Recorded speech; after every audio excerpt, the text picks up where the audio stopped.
Hello citizens, and welcome to The Great Everything, where culture and philosophy are demystified by a profoundly mystified man-boy. That's me. It's the 10th of March, and today in history, the Romans finally defeated the Carthaginians, thus ending the First Punic War. It was 241 BC, by the way.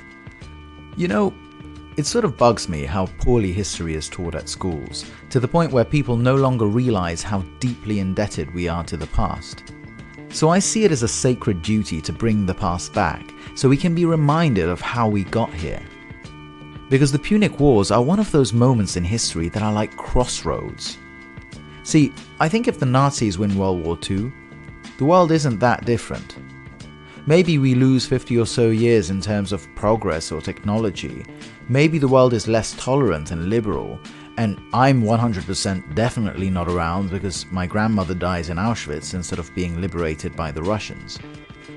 But the Renaissance, the Enlightenment, the Industrial Revolution, the French Revolution, those all happened the same way. So it would still recognizably be our culture. But the Punic Wars between the greatest naval empire on earth, Carthage, and the budding new power, Rome.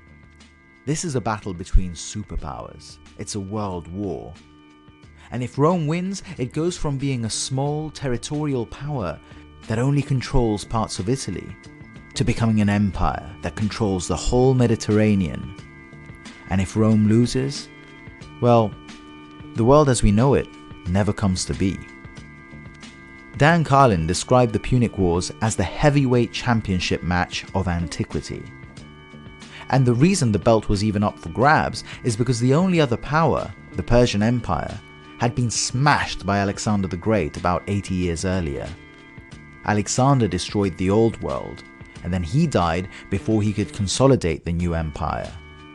And so the Macedonian Empire fell apart straight after his death.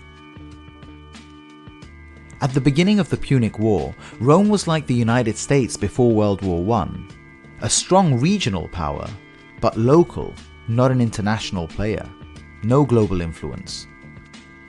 30 years later, at the end of World War II, the United States is the most powerful nation in the world. And after the Second Punic War, Rome too was a colossus.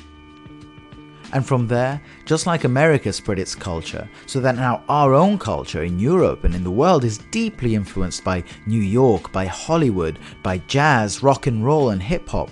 We dress American, we eat American. Similarly, Rome spread its influence across all of Europe for 700 years. And look at how that's impacted us. Our alphabet, that's the Roman alphabet. That's how we write and we communicate. Rome left us languages like Spanish, spoken by half the world, like French, Portuguese, and of course Italian. The whole concept of republic, of senate, of checks and balances, these are Roman concepts that so many modern constitutions are based on. And infrastructure? In Europe, we still drive on roads constructed by the Romans. And of course the military. Modern military is based on Roman ideas. Christianity, which was spread around the world from Rome. And the Renaissance, it was a reaction to the rediscovery of Roman art. The Enlightenment was steeped in classical values. If Rome loses that First Punic War, all that's gone. In its place, who knows what we'd have? It might have been better, but maybe not. The Carthaginians used to sacrifice their own children to the god Baal, so if we love our civilization, why not remember these dates? We remember D-Day, we remember the victory against the Nazis, we have Remembrance Day. Why not celebrate the Punic Wars? Why not celebrate these other great crossroads, like the Battle of Marathon, when the Athenians resisted the Persian invasion? History is a path, and we arrived here by taking certain turns, but those crossroads need to be remembered, and in this case I think, celebrated. Oh, and also, it's Chuck Norris's birthday.